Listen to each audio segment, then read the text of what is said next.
It's no secret that driving to work is considered a dull, boring experience that some find to be the worst parts of the day. Then toiling away at some mundane 9 to 5, only to deal with even more traffic on the way back. Most would consider it a soul-sucking experience, trapped in your metal coffin. The only time your car should be considered a metal coffin is if you drive a Cybertruck. But what if there was a way to train yourself with driving techniques the pros use? Getting to work and still feeling like you have the energy to get through the day? A way to make the drive fun?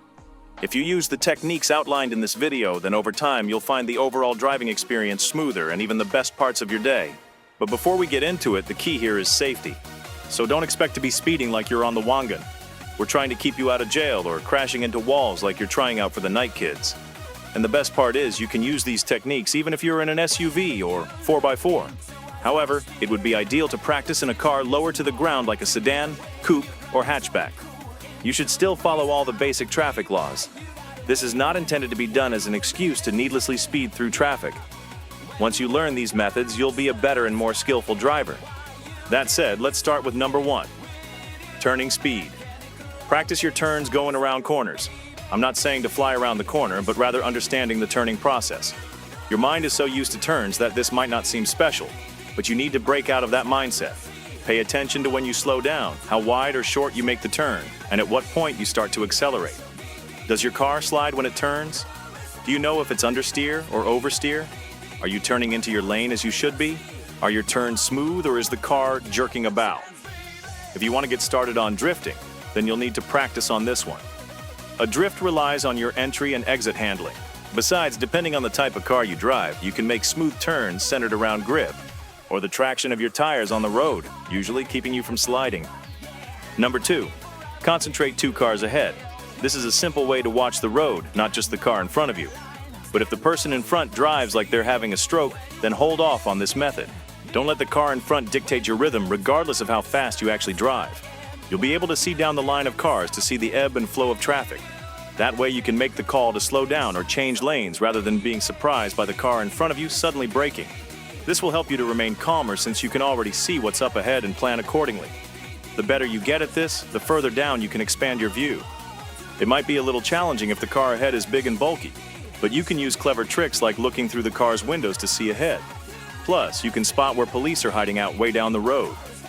Number 3, slow on the throttle. Rush hour traffic is one of the most obnoxious situations to be stuck in, especially in bumper-to-bumper traffic. So I want you to pay attention to how far you press on the gas.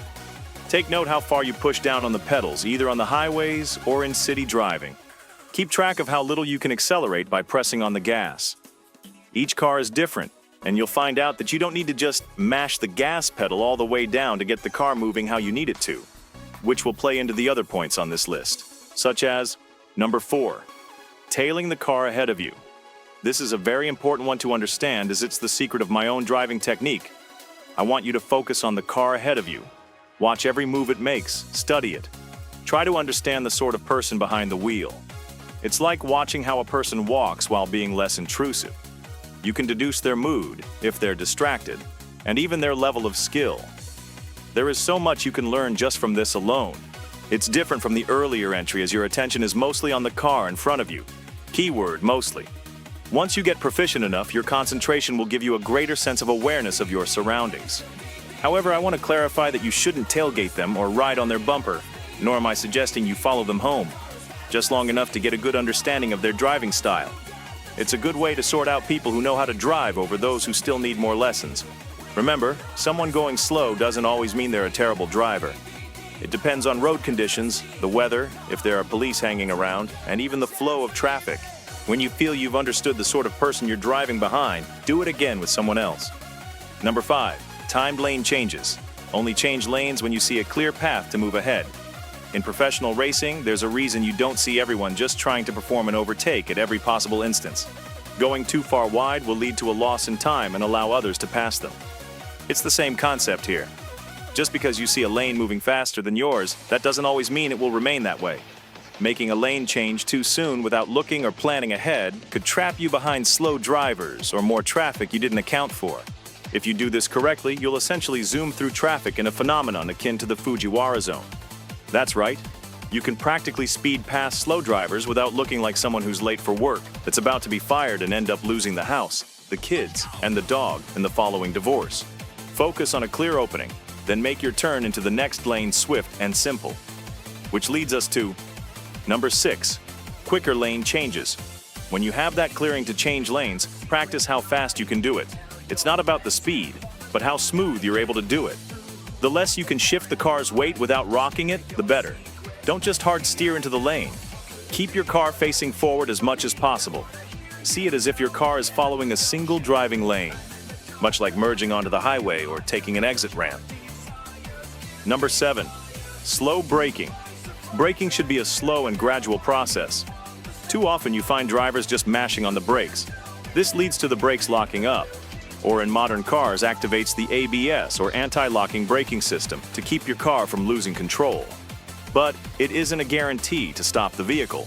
This is because depending on the angle your car is traveling or your speed, this could spell disaster as your car is most likely skidding at this point, unable to steer which direction you're going, which is what leads to close encounters with the wall or guardrail like a certain R32.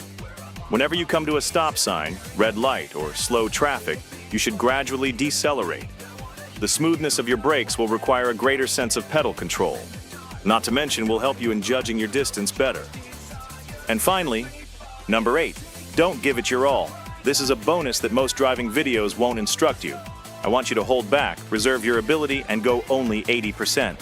If you're not sure how to determine this, then once a week, put in your best trying to get to where you need to, moving through traffic the best you can.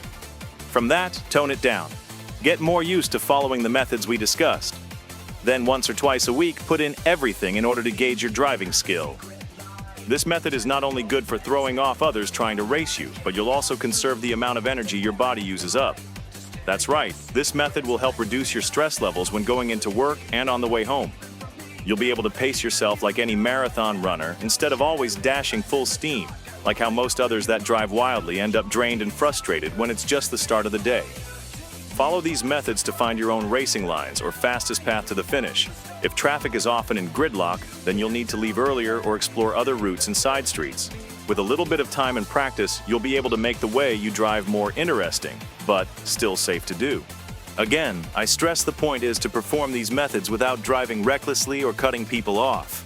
Let me know which of these methods you intend to use. If you have your own ideas, please leave them in the comments. Please remember to leave a like, subscribe, and ring the bell to stay up to date on more content and driving tips. We have monthly polls to share what type of videos you'd like to see next. Remember, keep those engines roaring.